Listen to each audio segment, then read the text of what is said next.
Salut à tous, alors aujourd'hui nouvelle Unbox Figs, c'est Darth Maul, donc une statue que j'attendais énormément, vous savez que c'est une de mes gammes préférées, hein, c'est la gamme Mythos de Sideshow, je la trouve vraiment superbe, donc ça on va pouvoir en discuter notamment au niveau de l'échelle, etc. Donc j'avais précommandé deux, Ventress puis Maul, finalement c'est Maul qui est sorti en premier, donc du coup je vous la fais, je vous ferai Ventress dès que je la reçois, et bien sûr j'ai Boba Fett à vous faire aussi, mais lui je le ferai un peu en décalé parce qu'il est déjà sorti depuis un petit moment. Donc voilà, je cherche toujours Obi-Wan si jamais quelqu'un le vend. Bon, au niveau de la boîte, pas grand chose à dire, hein, elle est plutôt classique. D'ailleurs, on voit même pas trop le personnage. Alors, elle est pas très large, donc ça c'est plutôt cool parce que le carton n'est pas énorme. Après, il est quand même grand, il y a quand même de la hauteur hein, qu'on voit par rapport à moi. Puis voilà, on va sortir ça. Donc, comme vous le voyez, c'est plutôt très bien protégé dans le poli. Hein. On voit, en plus, c'est pas évident parce qu'il y a une tête avec des cornes quand même, ça pourrait casser. Le sabre laser est dans son propre plastique et ça c'est vraiment cool. Donc, c'est bien protégé. Hein. J'ai pas eu de casse pour mon cas.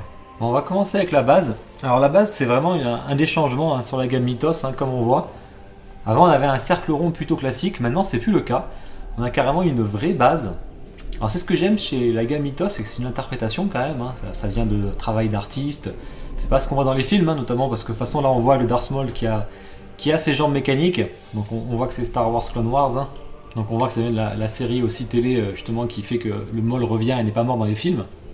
Ce qui est d'ailleurs canon, hein, c'est pas du Legends pour le coup. C'est pour ça qu'on a d'ailleurs une statue de Palpatine qui est éclatée là en plein saut justement, c'est super bien fait. Alors c'est vraiment propre la base, il n'y a rien à dire, j'adore ça. Elle prend pas trop de place, elle est un peu lourde, on est sur une statue quand même à 10 kg. Elle est qu'en une partie. Et dessous c'est plutôt sympa aussi, allez, avec un super dessin de Maul. Donc j'ai le numéro 2015 sur 4500 exemplaires quand même. Hein. Donc c'était du TBD, hein, donc le nombre d'exemplaires était à délimiter. Là on est monté à 4500, donc moins que le Vador qui est à 5000 par exemple, mais c'est déjà pas mal. Voilà, le Palpatine est super beau, j'adore la base, gros coup de cœur dessus en tout cas. Ensuite le Darth Maul, donc je regarde un petit peu. Donc il est en plusieurs morceaux, hein. Là il y a sa main, mais de l'autre côté elle n'y est pas où il tient le sabre laser. Il manque un peu tout ce qui est ceinture. Mais vous voyez les jambes robotisées, c'est plutôt très joli, il n'y a rien à dire. Il tient avec une tige en fer, hein, ça me fait un peu peur moi ça. Avec les mauvaises expériences que j'ai eues sur le Darth Maul, le Darth Vador, pardon, mais au niveau des aimants. Bon, pour le coup, il est assez facile à mettre. Alors j'avais vu que certains avaient quelques soucis de peinture. Alors moi, je regardais un peu partout, j'en ai pas vu. C'est plutôt très propre, ça baffe pas, moi, au niveau du tatouage. Il n'y a pas de délimitation où ça dépasse, etc. C'est vraiment bien fait. J'ai rien à dire. J'adore le gant. Le gant, il est super beau, quoi. Là, enfin, le gant, les bandages autour du bras, là, vraiment, c'est propre. On voit qu'au niveau de l'emboîtement aussi sur le pied, il s'emboîte parfaitement. Il n'y a pas de jeu, vous voyez, il n'y a pas de différence. Donc ça c'est bien. Vraiment c'est du bon boulot hein, qu'ils font, hein, Sideshow sur la gamme Mythos. Dommage que j'ai pas aimé le deuxième Obi-Wan malheureusement. Alors au niveau de la ceinture, vous voyez, il y a des textures, mais vous voyez, il y a un jeu de texture, mais il est plutôt très léger, donc ça c'est vraiment cool, parce que je n'aime pas quand c'est over texturé. Là c'est pas le cas, c'est une texture légère comme je les aime, donc ça tient bien, ça s'emboîte très bien, hein. Mais c'est vrai que j'ai un peu peur que ça tienne pas malheureusement avec les aimants, moi je suis un peu parano, donc je vais pas les coller non plus. Hein. Donc vous voyez, on a une deuxième partie à mettre ici, voilà, ça s'emboîte tout seul. Hein. L'aimant a l'air assez puissant, peut-être plus puissant que sur le Vador justement. Je vous invite à aller voir mon Vador, hein, vous allez voir, hein, j'ai eu vraiment des mauvaises surprises dessus pour le coup. Hein. En tout cas, ça donne un effet hyper dynamique. Tout autour, là, ça donne une espèce de forme d'étoile, là, qu'on regarde vue de dessus. Vraiment, ça rend super. C'est ce qui ajoute le dynamisme à la pièce. Hein. Ensuite, les visages. Alors là, ça a été ma grosse surprise.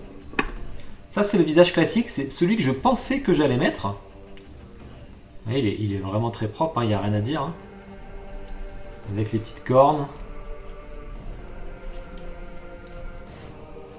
On a les petites boucles d'oreilles ici, là en argent qui sont bien faits aussi. Bon, je pensais que j'allais mettre cette tête, mais finalement, la seconde tête, j'ai eu un gros coup de cœur. Vous voyez cette tête comme elle est belle. Je sais pas laquelle vous préférez. Et du coup, moi je préfère celle avec la bouche ouverte, je trouve que ça rend super bien avec les cornes. Là, c'est vraiment très beau, un peu comme son frère justement. Donc vraiment, j'ai eu un gros coup de cœur pour la seconde, et du coup, j'ai choisi de garder la seconde pour l'exposition. Et du coup, n'hésitez pas à me dire en commentaire quelle tête vous préférez, tiens, ça m'intéresse de voir ça. Donc vraiment, là, il y a un côté sauvage là qui est vraiment excellent. Ensuite, on passe au sabre laser. Bon, alors là, j'adore l'effet forcément de puissance du sabre laser qui déborde d'énergie, hein, sur le départ du moins de la lame. Bon, c'est du plastique, hein, forcément, hein, ça va pas être de la résine. Alors, pas de LED malheureusement, moi j'aimerais bien. Mais bon, la gamme Mythos, il n'y a pas de LED. Donc ça c'est un peu dommage, parce que c'est vrai que comme moi on a les Xionart, pour le coup on a des statues avec LED et des statues sans LED, même si mon Illus ne s'allume plus. Donc voilà, bah c'est super propre, il n'y a rien à dire. Pareil avec les bandelages autour du bras que j'adore. On va placer ça.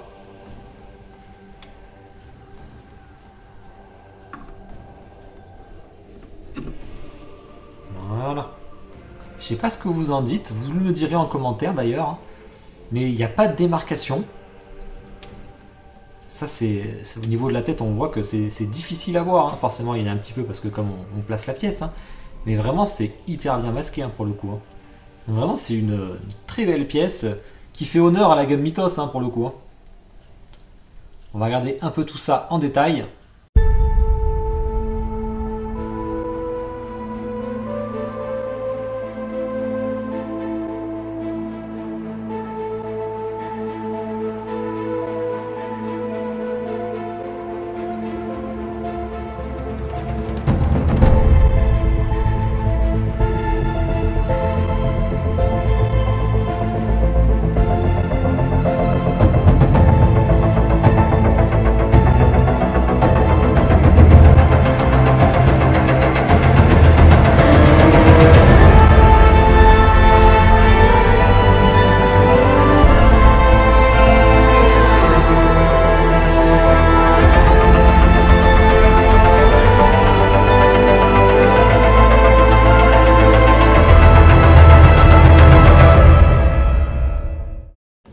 Ben voilà, j'espère que cette petite review musicale vous a plu.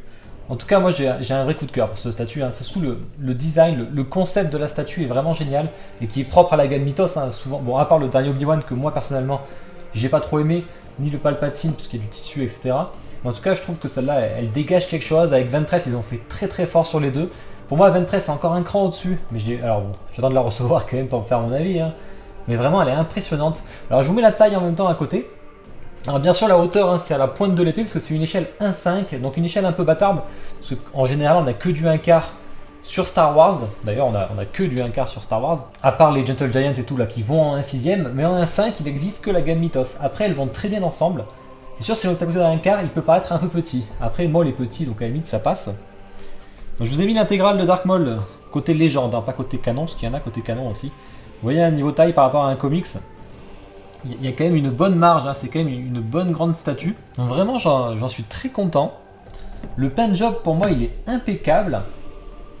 Il n'y a pas de petites imperfections que j'ai trouvées, en tout cas sur la mienne. Alors, le sabre laser aussi, bon, forcément, c'est dommage pour moi qu'il n'y ait pas de LED. On a des petits bouts un peu de plastique dessus, mais ça, c'est pas très grave. En tout cas, la base, ça apporte un vrai plus. Alors certes, on n'a plus la base ronde d'avant. Donc ça peut faire un petit décalage par rapport à vos anciennes. Surtout c'est le deuxième Dark Maul qui sort dans cette gamme. Je vous mets la photo en même temps du premier. Hein. Mais du coup je préfère celui-là qui a une pose très dynamique.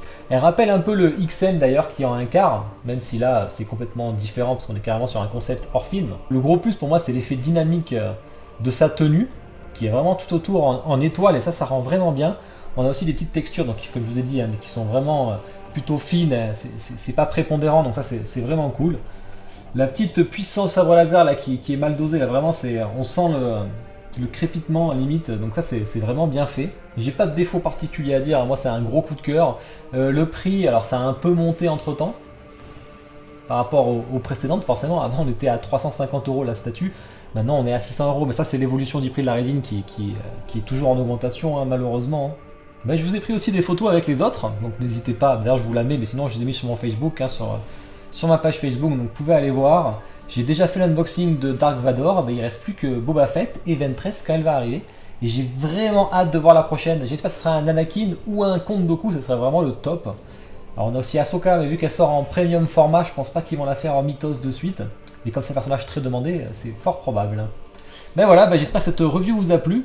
Je vous invite bien entendu à mettre un commentaire, à liker et à s'abonner si ce n'est pas déjà fait. Ça fait toujours plaisir pour le soutien. Et pour conclure, je dirais que c'est une vraie réussite par Sideshow. En tout cas, bravo à eux et j'espère qu'ils vont continuer longtemps à nous régaler sur les gammes Mythos parce que ça avait été mis en pause pendant un moment, mais il faut pas que ça revienne en pause parce que vraiment il y a du potentiel en tout cas. Ça change des Star Wars habituels. Et je vous souhaite à tous une bonne journée ou une bonne soirée. Ciao!